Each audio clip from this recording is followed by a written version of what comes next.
James Melville has emerged as one of the most important voices in the country and indeed beyond. And I'm glad to say he's now quite regular here on the Mother of All talk shows. James, welcome back. Let me get your answer right up front. Will Liz Truss be removed by Halloween, or will she hang on till Guy Fawkes night? I might be wrong, so history might treat this answer quite badly, but I think she might struggle to get through the next week. I mean, I think reading some of the commentary about Sunak, who seems to be the world's most self-entitled politician right now, where reports are emerging that he hopes that there might be financial panic this week as a conduit to get rid of Liz Truss. So there we have it, basically an individual who failed to become leader after his coup against Boris Johnson when he resigned. He's now plotting again. And the difference with this one is obviously Liz Truss herself, because based on the evidence of the last month or so, she doesn't have any redeeming features as Prime Minister. She can't present. She's the most, I think, inflated and over-promoted politician in modern British history. And she's flipping around on economic policy, which is causing damage not just to the markets, but when that happens, in the wider real economy as well. So to answer your question, when a Prime Minister loses momentum and hits the skids, I think we're talking in this case of a matter of days, not weeks. So if I was a betting man, which sometimes I am, I would put a bet on, I'll be surprised if she's there this time next week. Well, here's a bet I'll put on right now. She will not appear at Prime Minister's Questions on Wednesday. I don't think they can afford to have her there. And so I think that they will move immediately this very week. And she'll either be gone by Wednesday or she'll be indisposed and unable to appear at Prime Minister's Questions on Wednesday. So we'll see if I'm right, if you're right, if the people voting on this poll are right. But let's go to the nub of this question. James, she only won because she was not Rishi Sunak. I'm right, haven't I?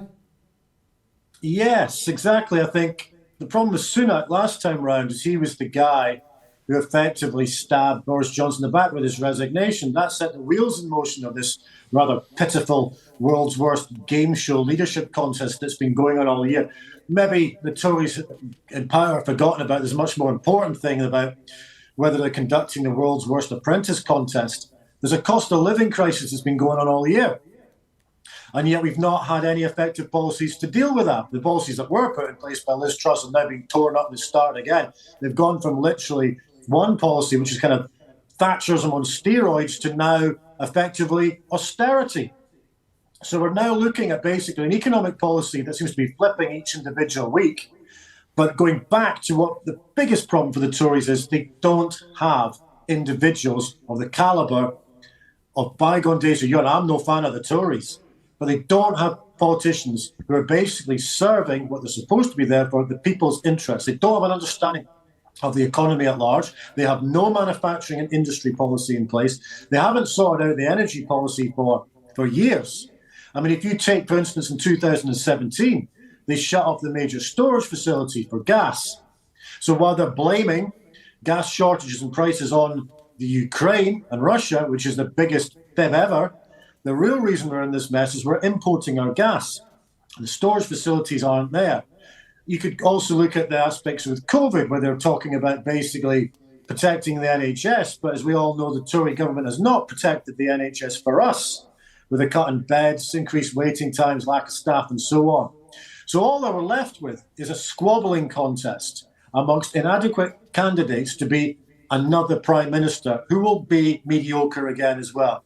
But I think with this one, George, I think the public are looking at this with a different set of optics to, say, even a year ago. I think they're sick of this government. It reminds me of the fag-end days of the Major administration, where after Black Wednesday, the public had just had enough. They were sick of it. Labour basically will win quite easily in a couple of years. Keir Starmer, who basically is not exactly setting the world on fire, all he needs to do is literally keep his mouth shut, because the Tories are tearing each other apart. They seem more interested in basically power games than doing what they're supposed to do, and that is sort out this huge economic crisis that's not just happening now, it's been going on for months, and it's going to get worse over the winter. Well, Stammer might set the world on fire. Don't bet against that. The NATO, the NATO clarion call made by John Healey today, but leave that for another day. There were three problems with Sunak. One there, the one you mentioned, that he was the key backstabber that conspired against Boris Johnson and saw him fall. The second was that he was blamed for economic policies that spent money like a drunken sailor during the COVID period. And the third one was that Conservative Party members think we should still be ruling India and not an Indian ruling us. None of these three things have changed, and yet the Tory MPs think that they can impose him in a palace coup as the Prime Minister of Britain. Are they right?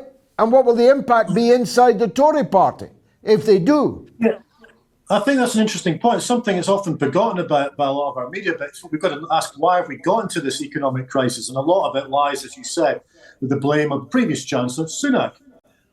I mean, if you take, for instance, the magic money tree that quite often the Tories say isn't there, it's certainly been there in terms of quantitative easing, where roughly 500 billion has been printed over the pandemic era. And in total, in terms of quantitative easing since the financial crisis of 2008, 2009, roughly 900 billion. That is not a sustainable model. It devalues. It has a knock-on effect in terms of inflation.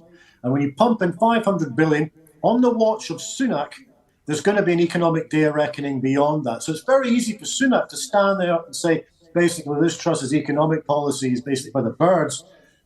His legacy is part of that problem. I'm no fan of Truss. I think she's way, way, way out of her depth.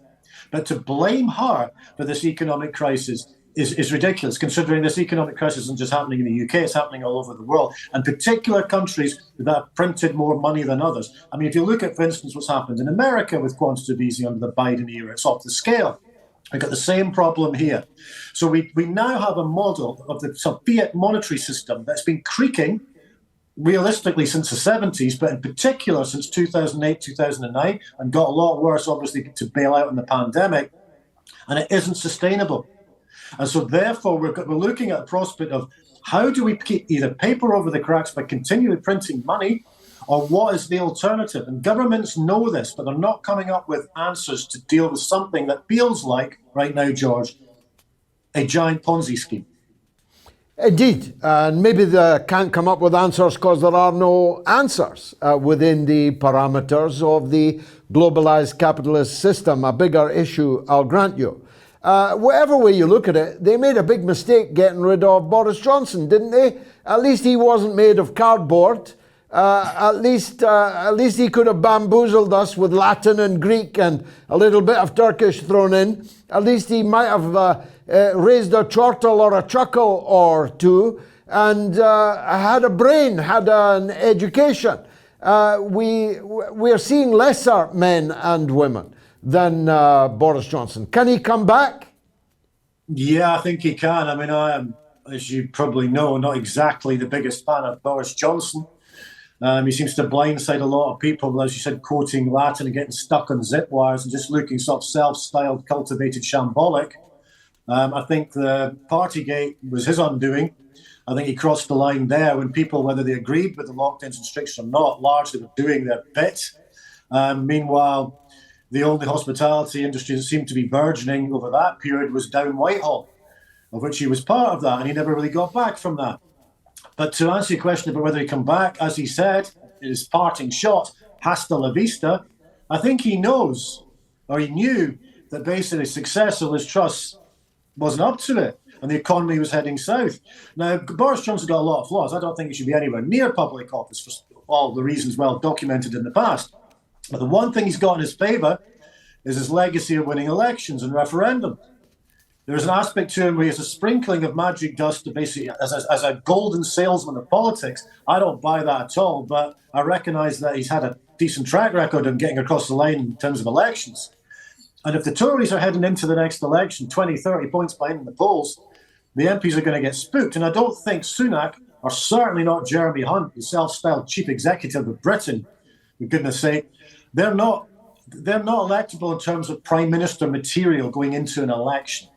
Johnson's proven that he can win an election. I'm not sure the Tories, whoever they get, including Johnson, stand much chance in the next election, likely 2024, because there's still going to be economic problems.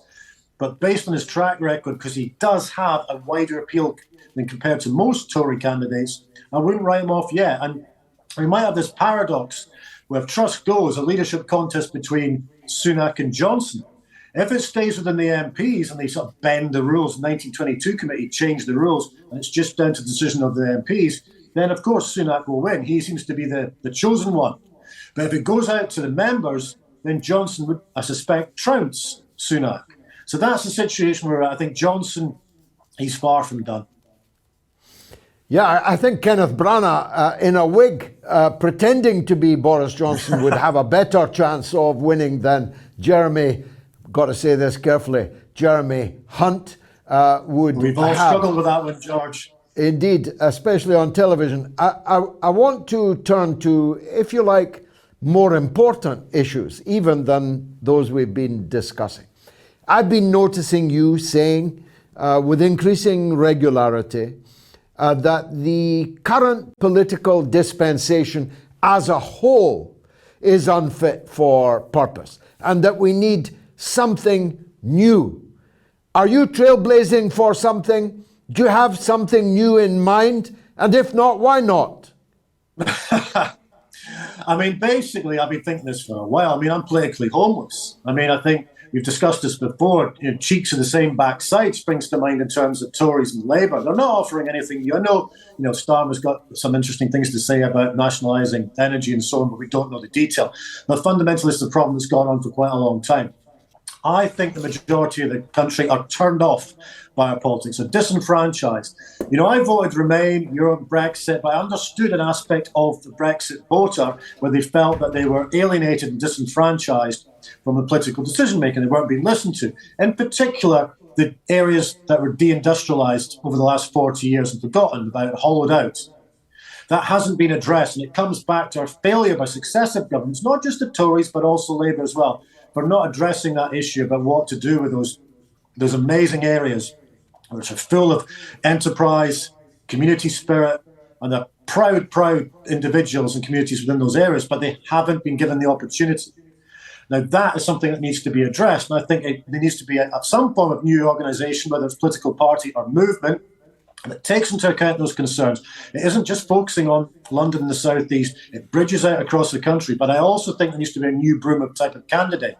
And I think there needs to be new rules within what our political, not just discourse, but actually political decision-making should take place. So, for instance, MPs with no second jobs. There should be no corporate lobbying.